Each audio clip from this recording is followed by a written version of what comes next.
What's up, guys? It's Ricky, and I wanted to just kind of like talk about something that I saw I think yesterday with most South Africans who are online, which was this press conference that was made by Commissioner Mkhwanazi. Very shocking revelations. Like he was naming names and taking cuts. He was not leaving any stones unturned. He really spoke about a lot of details concerning different cases and messages. He spoke about who was being investigated, where, what did it connect them to, and then you see like how complex organized crime is in general. Now, with that in mind, it brought to me, as a person who's always thinking about truth and church and all that kind of stuff, it kind of brought to me this thought, like how commendable that act was. Like, he was brought into some of the meetings where he had to completely disregard what was intended in those meetings because he just didn't agree with those values. He agreed with what terms he had met up with taking on his job. In conversations of pastors and leadership within church, that's exactly pretty much the same. We vow ourselves to telling the truth, and then we spend 90% of that time just outright lying. Just outright. Should it leave you compromised? Truth is no longer truth now because it might leave someone compromised. But when you look at this speech that this man was making, or it's out straight boldness, just denying this. He exposes what the stations are not even putting this type of a person because that person's role would be this. And it just tells you integrity means something. If our job is just only when it suits us, truth is not going to be told. Honestly speaking, truth will never, ever be told. If only it should be spoken when it's at our convenience. We'll have a very big deal or a very big problem should it be in that case. But not only is truth not at our convenience, truth always separates, always. I always get shocked when you see Christians talking about truth and then they still want to align it with, we shouldn't be bickering and arguing and whatnot. And they seem to have verses that sound like that's what they're saying, but they're misinterpreting what the verses are saying. When mostly verses come up concerning people or brothers and sisters in the faith arguing, it's pertaining things that should not be an argument, not pertaining things like teachings and doctrines and whatnot. No, those ones we ought to. The Bible tells us that. But because they are misinformed about truth, they feel like truth just always unites. It's ridiculous. You have a commissioner of police there speaking about other people, high-ranking officers, whatnots and the whatnots, and it shows you truth divides. His job is to seek justice, and while he is doing that, it divides what he's doing with all the mandems. Separate. To take your job that seriously, that's what being on the side of truth is all about. It's that I'm not here to see who's on my side. I am here for what rings out for justice. At the end of the day, when you have a responsibility like that, it's as one who lives before God. You realize that your duty to people is your duty to God. And that's our everyday work. If we dealt with our job with such dishonesty, that's what we think about our relationship and fellowship with God. It doesn't question whether it questions what we think of our fellowship, if we have any. That's why you read the Bible and it will tell you, no, the one who is like this is not worthy of me. The Bible literally tells you that.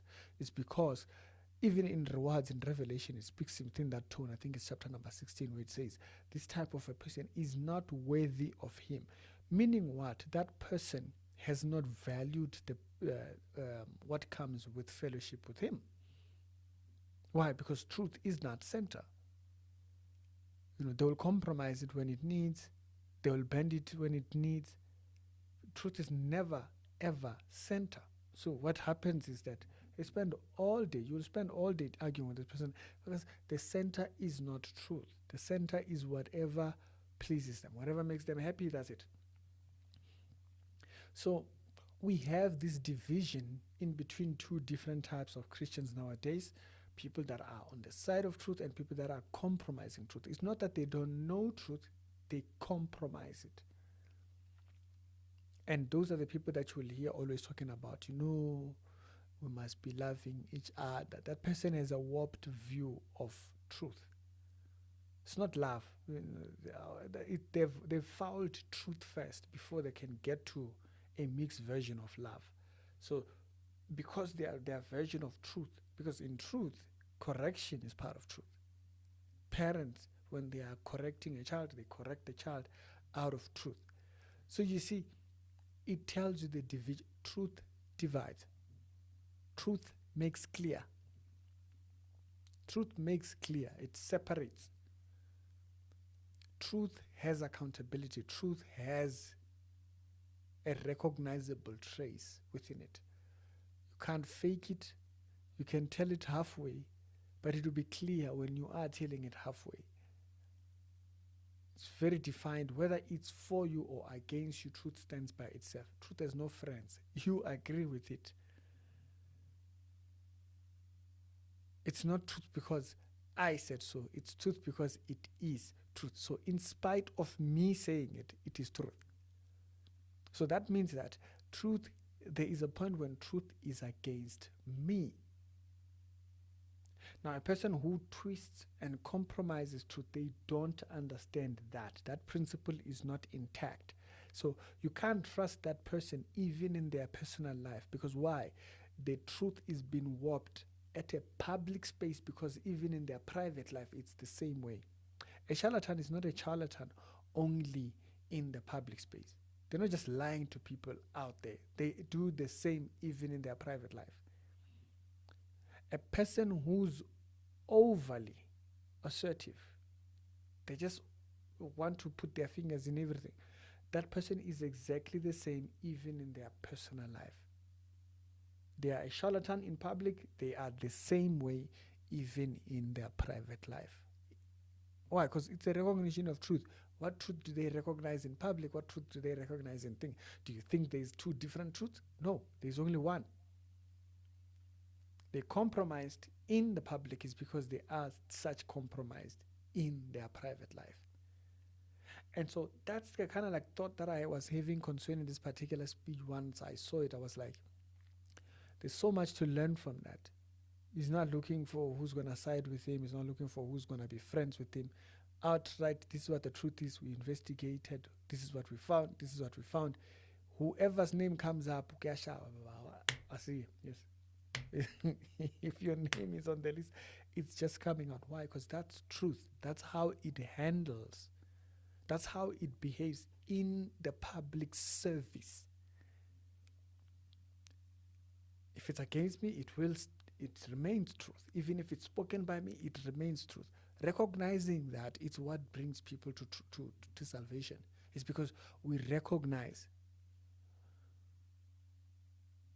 God remains true even if I don't agree with him. That's what makes a person a Christian, is that they have recognized, they've had to come to a point where they recognize that he's truthful in his way of identifying me as an individual. So if he tells me I'm a sinner, I recognize it. Why? He is truthful. In him is no lie. He's not going to say that this is a lie, and then I know I have the conviction and still it remains true somehow. Once a person warps truth, they will warp everything else. That's why they will have a twisted version. No, we should just be loving each other, my brother. You are at foul in truth. There's an area of that person's life that's warped in truth, meaning there's an area where they are not genuine in truth. That's why they think love for the brethren. It's just we are just hunky-dory. Why? Because they don't understand. Truth separates. And as long as you are not for what it says, it's never on your side. Truth stands by itself. It has no friends. Truth has no friends. It stands by itself. It corrects everything. Everything stands to be corrected in truth. It's like, kind of like the last example that I just came to my mind. It's like DNA, Once you draw DNA and you put it into a certain, into a test, they can tell you whether DNA has been tampered with or it's been corrupted. But they know, there's a way they know it's not what it's supposed to be. Why? Because once you add something else or you contaminate it, it can no longer hold its way the way. You get what I mean?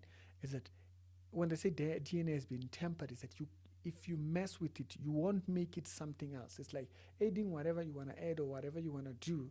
It's not going to make it something else because you have no ability in you to change what DNA is.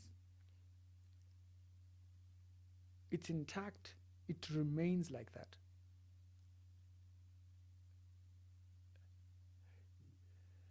And truth is exactly like that. That's why I say truth is not on your side. Truth corrects everything and everyone. It doesn't stand on anyone's side. We go towards it.